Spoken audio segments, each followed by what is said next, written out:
आदाब, मैं हूं मुमताज आलम रिजवी और मैं बात करूंगा इस वक्त हिंदुस्तान की सियासत की।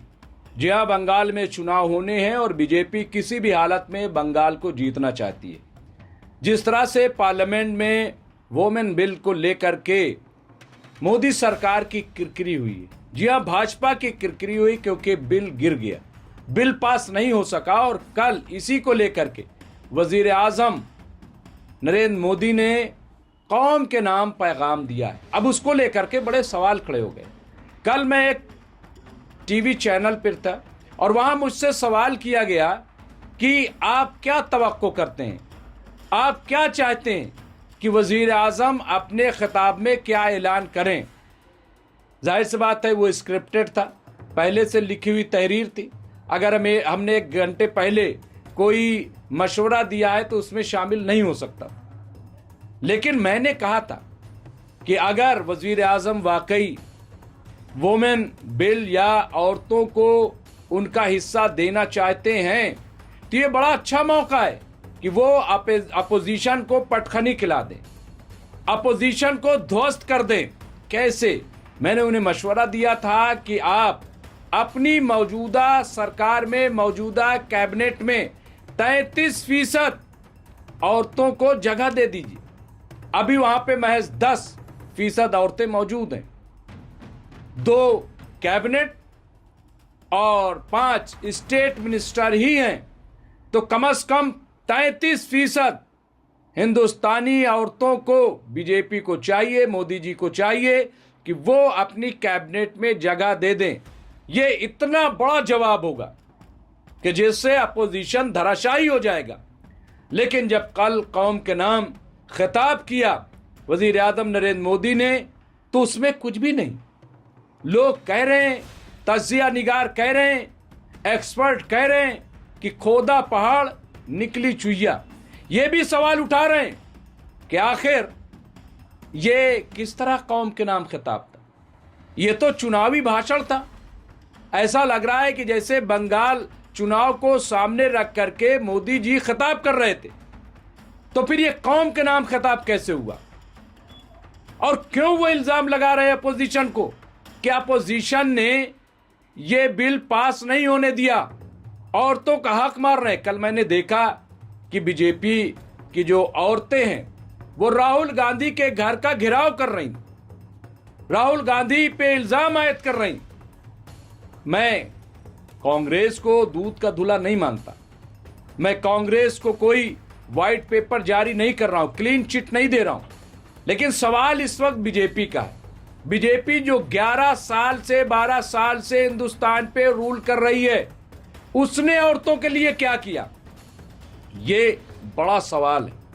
और उसने जो भी किया वो किया। सवाल ये है कि जब 2023 में 33% 543 सीटों में आरक्षण रिजर्वेशन देने का बिल पास हो चुका है, तो फिर उसमें अमेंडमेंट करने की क्या जरूरत थी? परिसीमन का हवाला देकर के एक नया बिल लाने की क्या जरूरत थी?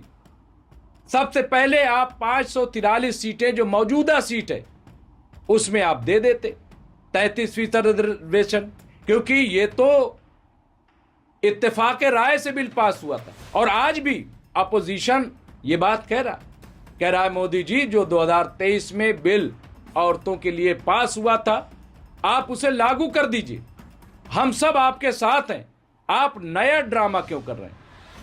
उन्होंने कहा कि दरअसल ये परिसीमन के नाम पे, ये नई हदबंदी के नाम पे ये अपना उल्लू सीधा करना चाहते हैं, ये 2029 की तैयारी करना चाहते हैं और ऐसे हम इसको आसानी से नहीं होने देंगे। नई हदबंदी इतनी आसानी से नहीं हो सकती। अब उसका रोना रो रहे हैं, अब कौम के नाम खिताब कर रहे हैं। सवाल यह है कि खिताब में आपने किया क्या सिवाय अपोजिशन को बुरा भला कहने के? ये कांग्रेस का इल्जाम है। कांग्रेस के लीडरान कह रहे हैं कि बार बार एक बात को दोहराया जा रहा है। ये कौन सी आपदा थी, ये कौन सी कौम पे आफत थी कि जिसके लिए आपने कौम से खिताब किया और सरकारी पैसे का इस्तेमाल किया एक चुनावी भाषण के लिए, एक चुनावी तकरीर के लिए, इंतखाबी तकरीर के लिए, क्या ये जायज़ था? क्या ये मुनासिब था? ये लोग सवाल कर रहे हैं। सवाल मेरा भी है। सवाल ये है कि अगर वाकई आपको इतनी हमदर्दी है मोदी जी, तो आप बताइए कि बंगाल में आपने जो टिकट दिए हैं उसमें कितने फीसद औरतें हैं? आपकी कैबिनेट में क्या 33% औरतों को जगह मिलेगी? योगी जी जाकर के बोल रहे थे बंगाल में।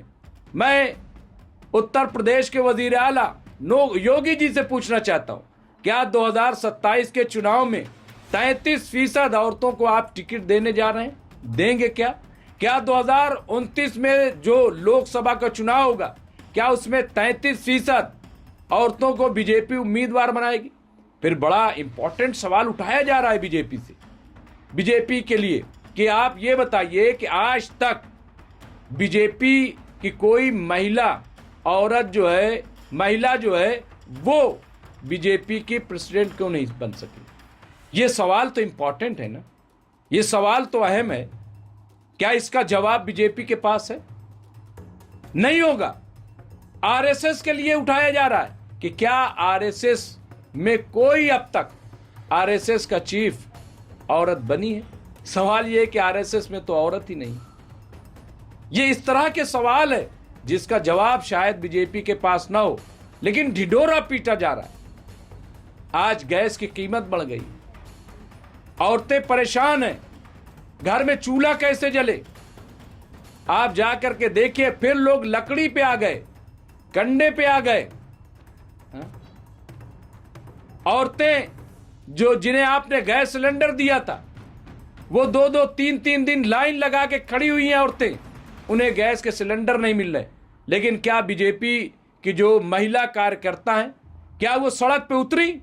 सरकार के खिलाफ नहीं उतरी।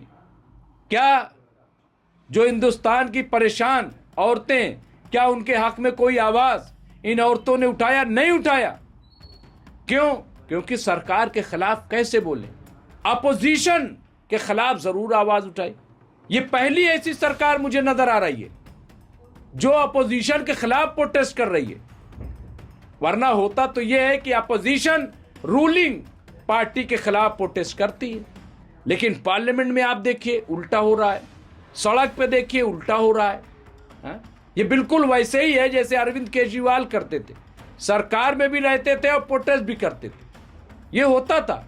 अच्छा, अरविंद केजरीवाल की तो मजबूरी थी, क्योंकि दिल्ली में चूंकि पूर्ण सरकार थी नहीं, वो उसका इन्हिसार जो है वो मरकजी सरकार पे था। तो बहुत सारे ऐसे बिल जो मरकजी सरकार रोक लेती थी, उसके लिए जाहिर सी बात है केजरीवाल जी को प्रोटेस्ट करना, वहां तो फिर भी समझ में आता है। लेकिन मरकज में आप हो, दिल्ली में आप हो, उत्तर प्रदेश में आप हो, ज्यादातर सूबे में आप हो, फिर भी आपको परेशानी, फिर भी आप प्रोटेस्ट कर रहे हो। तो ये बहुत ही अजीबोगरीब सूरत हाल है। बहरहाल ऐसा लग रहा है कि ये जो बयानबाजी है ये चलने वाली नहीं है। लोग समझ रहे हैं कि आप क्या कर रहे हो। आप जो वादे करते हो उसे पूरा नहीं करते हो। कौम के नाम खिताब आपका हक है, लेकिन आप चुनावी तकरीर की तरह, चुनावी भाषण की तरह आएं और कौम के नाम खिताब करें और सरकारी टैक्स का पैसे का इस्तेमाल करें एक चुनावी प्रचार के लिए। ये ठीक नहीं है। आप खुद एक बार गौर कीजिए कि आपने जो कौम के नाम खिताब किया है वो था क्या, वो है क्या।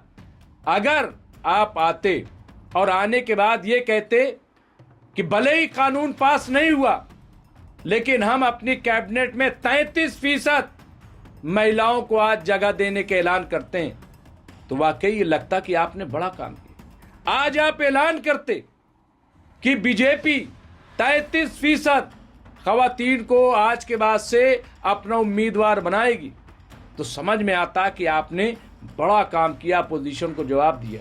लेकिन आप में हिम्मत नहीं। हमसे पूछा जा रहा था, मैंने कहा कि क्या कानून बना करके ही ये किया जा सकता है? बगैर कानून बनाए नहीं किया जा सकता। किया क्यों नहीं जा सकता? ये तो साहिब इख्तियार हैं। अगर आज मोदी जी चाहे कि 33% उनकी कैबिनेट में महिलाएं हों, औरतें हों, तो कौन रोक लेगा? क्या कोई कानूनी रुकावट है क्या? अगर बीजेपी चाहे कि 33% महिलाओं को हम टिकट देंगे बगैर आरक्षण के, बगैर रिजर्वेशन के, तो क्या ये कोई कानूनी रुकावट है क्या कि वो नहीं दे सकती? ये क्यों झूठ बोल रहे हैं? ये क्यों देश को गुमराह कर रहे हैं? मैं इसलिए मुझे ऐसा लग रहा है कि इससे बचने की जरूरत है और आवाम सब समझ रही है। अब जो भी है, बंगाल पे सबकी नजर है। बंगाल के लिए क्या क्या बखेड़ा किया जा रहा है ये हम सब देख रहे हैं, और जो भी होगा हम आपको अपडेट करते रहेंगे। देखते रहे एमएमसी न्यूज़ इंडिया। बहुत बहुत शुक्रिया।